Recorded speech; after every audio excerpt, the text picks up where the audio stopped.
kehati-hatian ini pernah suatu saat Abu Bakar ditanya, ma makna abban fi qaulihi ta'ala wa faqihatan wa abba. Beliau menjawab, saya tidak lagi pantas hidup di atas bumi di bawah naungan langit jika saya mengatakan naqulu fil Quran, jika saya harus berpendapat tentang Quran apa yang tidak saya ketahui. Itu kehati-hatian yang dilakukan Sayyidina Abi Bakrin As-Siddiq. Tapi teori ini berbanding paradok, berbanding ekstrim ketika bahwa Quran itu diturunkan itu sebagai hudan, sebagai petunjuk. Kedua sebagai bayanan, sebagai penjelas. Dan ini yang saya yakini. Kalau sebagai penjelas, Quran itu harus jelas sekali dan bisa menjelaskan. Dan Quran mensifati dirinya wal kitabil mubin, demi kitab yang memberi penjelasan. Sehingga dari sudut ini orang kafir pun mungkin memahami Quran. Dan menurut saya orang kafir pun bisa paham Quran. Kalau Ahok itu melintir Quran, tidak memahami Quran, Pak. Senok Gorgonya itu melintir Quran tapi tidak memahami Quran. Tapi bahwa Quran itu bisa dipahami orang kafir itu iya. Logikanya gampang begini, kata Imam Syafi'i dalam kitab Ar-Risalah. Ketika Quran turun, itu pendengarnya itu tidak ada yang muslim, belum ada santri Kewagian, nggak ada santri Lirboyo, nggak ada santri Sarang. Pendengarnya itu non muslim. Nah ini sampai nangan-nangan. Ketika Quran turun itu pendengarnya muslim atau non muslim? Non muslim.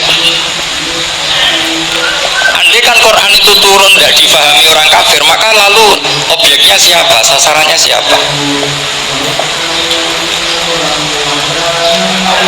Nah sebab itu akan aneh kalau kita yang mondok misalnya ngaji Edkon, ngaji Alfiyah, ngaji Ulumul Quran apa saja, kemudian anda tidak paham Quran, padahal orang kafir saja bisa paham.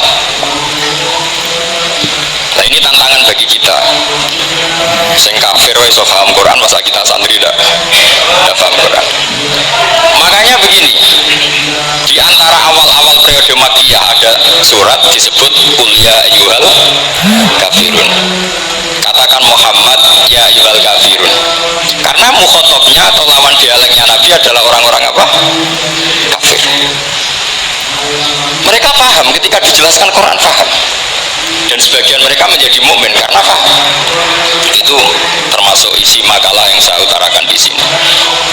Mereka tanya, ya Muhammad, siflana robbak, amin dahabin, amin nuhasin, amin hajarin.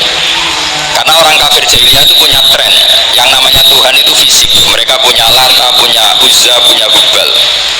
Jika kalau Tuhan-Tuhan kita ini dari batu Muhammad, katanya Anda punya Tuhan yang berbeda. Lalu Tuhan Anda ini dari emas atau dari perak? Turunlah ayat Qul huwallahu ahad Allahus samad. Lagi-lagi mukhatabnya adalah orang kafir. Makanya ini juga akhirnya jadi ilmu madhab, ilmu tentang firqah-firqah dalam Islam. Bahwa kesalahan terbesar orang Khawarij sebagaimana yang dikutip Imam Bukhari, nanti saya cari di juz 4 atau di juz 3, pokoknya di bab babu qitalil Khawarij, karena Imam Bukhari punya adat diulang-ulang. Kata Ibnu Umar yang dikutip Imam Bukhari, innahum intolaku ila ayatin nazarat fil kufar faja'aluha alal mu'minin. Orang-orang Khawarij atau kalau sekarang orang-orang radikalisme itu meneliti Quran, kemudian ketika ada kriteria manusia-manusia tertentu itu dianggap itu kenanya orang Islam, korbannya orang Islam. Padahal awal mula ayat ini turun untuk orang kafir atau kritikan pada orang kafir. Ini cilaka betul. Karena logikanya seperti yang dikatakan Imam Syafi'i, ketika Quran turun ini nggak ada orang Islam, yang ada orang kafir. Jika mukhatabnya adalah orang kafir. Tapi ayat-ayat ini nanti dipakai Khawarij untuk mengkonter orang Islam, sehingga mereka mudah mengkafirkan kita karena pakai ayat yang dari awal Allah mengkafirkan orang kafir, sekarang ayat itu dipakai mengkafirkan orang Islam. Ini saking gebleknya orang apa? Khawarij. Fathul Bari yang menyarai Bukhari itu, yang mendorong orang kawin seperti itu adalah jahluhum bisyariah. Memang mereka benar-benar bodoh, benar-benar goblok. Misalnya kita kiai atau kita ma'arif atau kita santri atau kita orang soleh, kemudian kita tidak bisa melakukan apa yang kita katakan, terus kita oke lah, kita kena kritik misalnya atak murunan nasa bil birri wa tansawna anfusakum wa antum taslunal kitab. Terus kita katanya bisa ngomong tapi tidak bisa melakukan, terus dikritik dengan ayat itu mestinya tidak tepat. Karena itu asbab nuzulnya adalah orang-orang Yahudi karena tahu bahwa sifat Rasulullah itu ada di Taurat, mereka menyuruh keluarganya itu masuk Islam, tapi mereka sendiri tidak mau Islam. Kemudian turunlah ayat atamuruna nasa bil birri wa tansawna anfusakum wa antum taslunal kitab afala ta'qilun. Sekarang perbandingannya begini, misalnya ada orang Islam, taruh saja Zaid itu maling, ya maling, konsisten dia malingnya sampai tua. Terus menurut anda Zaid yang muslim ini, Zaid itu muslim tapi maling, jangan bilang maling tapi muslim dia tuh ya. Kemudian Zaid bilang ke anaknya, Jong, gue jadi maling, jadi santri sing soleh, sing maling bapak tok. Nah, ini menurut analisis usul fikih, ngomongnya Zaid itu benar apa salah? Benar kan? Nasihatnya ya benar, ngomongnya juga benar. Kamu tidak bisa ngeritik Zaid, kamu bisa ngomong tapi tidak bisa melakukan, tidak bisa. Fa'innal amro bil ma'ruf wajib, wal qawla bil ma'ruf ya wajib, wal qawla bil haqqi ya wajib. Jadi itu hal yang berbeda. Misalnya fa'innal amro bil ma'rufi wajibun, memerintahkan barang baik itu baik. Wa innal qawla bil haqqi ya wajib, mengatakan yang hak itu ya wajib. Berarti Zaid tetap kena khitab. Kamu harus nasihati anak secara benar, kamu juga harus ngomong hukum secara benar. Lalu ketika Zaid ngomong hukum secara benar, Jong ojo maling ku dosa, Jong ojo nerusno profesine bapak maling itu tidak benar.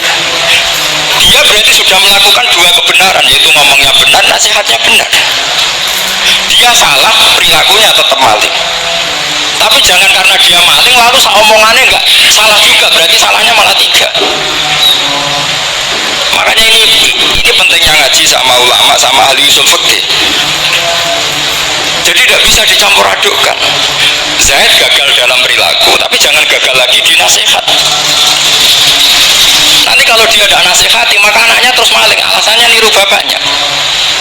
Karena bapaknya kalau mau nasihati nanti disemprit sama santri-santri, Pak, sama rawang nasihati anak rasa maling sama dewi maling. Udah bisa cara usul fikih itu malah yudroku kullu la yudroku nawa kullu, atau bahasa populernya al maisur la yaskutu bil maksur. Misalnya kita sebagai kiai hanya bisa takrib, hanya bisa jurumnya. Apa muda Fatul Mu'in si abud deh, bulat mana nih bulat. Kamu udah boleh ngomong gini, Cong, kowe sebagai muridku kudu nurut aku. Nak gurumu goblok dok takrib, kowe dok takrib wae. Gak oleh ngangkai guru, gak sopan gitu misalnya. Gak boleh gitu. Tetap kita ngomong, Cong, kowe juga koyo aku. Kowe kudu alim Fatul Mu'in, alim Fatul Wahab. Sama tidak bisa protes, Pak Guru sendiri tidak bisa.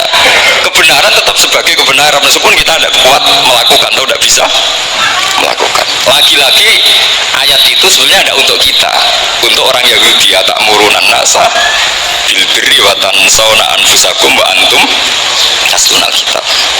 Sebab itu istidlal dengan Quran itu memang resikonya tinggi kalau tidak bagi mutabakhir, karena itu tadi, ini harus ada pengetahuan yang luas tentang asbabun nuzul, tentang kriteria. Nah, kalau terpaksa, saya katakan terpaksa, kalau terpaksa kita itibar itu boleh, tapi itu terpaksa. Bahwa Allah mengkritik orang yang bisa ngomong tapi tidak bisa melakukan. Tapi itu secara usul fikih itu runyam, teori ini runyam sekali, fatal. Sama lihat tuh di kitab Bajuri atau di kitab-kitab fikih